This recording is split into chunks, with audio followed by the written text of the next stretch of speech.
Your new efforts now to change a 30-year-old law called the Safe Schools Act. And Yes. part of this law is called Chapter 37. So we're going to get into the weeds a little bit on this, but I think a lot of people can relate to it because either you were acting up in high school like Wheeler was, or you're parents of kids in high school or going into high school, and you want to make sure the kids act right. And that's one of the issues you guys have here. It's not just a Wylie specific issue. There are superintendents and districts all across the state to say, listen, legislature, we need a little more leeway on how we discipline kids. Absolutely. Explain that, because I thought it was already you guys could decide what to do. Well, you know, the last legislative session, they had the Parents' Bill of Rights and responsibilities, you know, and there was 8 pages of rights. There was one responsibility, and that responsibility was to make sure that your name was correct in the student database. That's it. That was it. And so I went back and looked at that, and I go to every campus every week, you know, visiting, seeing things, and our teachers, our principals, our entire staff, I found we're spending a great deal of time on a very few number of students in persistent misbehavior. Mm-hmm. And Chapter 37, the school discipline bill, has grown from about 7 pages in its origin to about 140 pages now. And This is law. This is it's actual law right now. And nothing was ill-intended. Yeah. Every legislator, I believe, brought it to the table and says, this is going to help and provides constraints or guardrails, but it needs to be streamlined. Tell us what you mean. What needs to happen? What do you want lawmakers to do so you can get a hold of this? Well, the first thing is local control. So we have school boards, and we want them to be able to make logical decisions. What's best in Wylie might be different than Cy-Fair. And we want to have that authority and that ability to navigate those waters.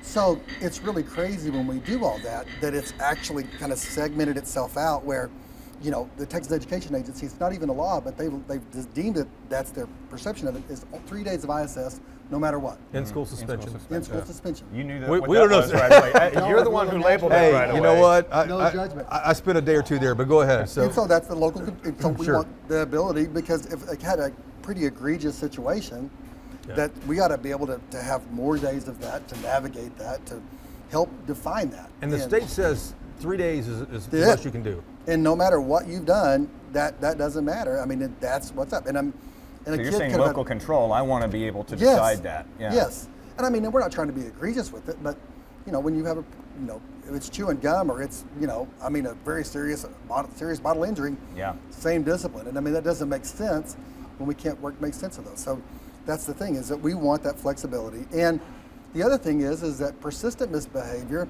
we can't expel children. And when we do that, that's the old days when you just acted up, you got expelled. Well, we expelled them to the JJAP, the Juvenile Justice Alternative Education Program, which is ran by a county, and really egregious behaviors go that way. So, sometimes those measures don't meet that mark, and so we want to say, we're really good at online learning. We got good at that in COVID. You don't get school funding for online learning. We would like to provide a virtual option, so if a kid is persistently misbehaved, they can have out-of-school suspension that they're going to learn at home for a little bit. Those kind of things that make common sense and help people. And the state says you can't do that right now. No. And you don't get funding for these kids when they go off-site then? No. Okay, so you've got a double whammy then. You're trying to deal with a discipline problem that's not getting fixed, and on top of that, you're not getting funding for that student, even though you're pouring resources into trying to fix it. Absolutely. And I mean, it's become...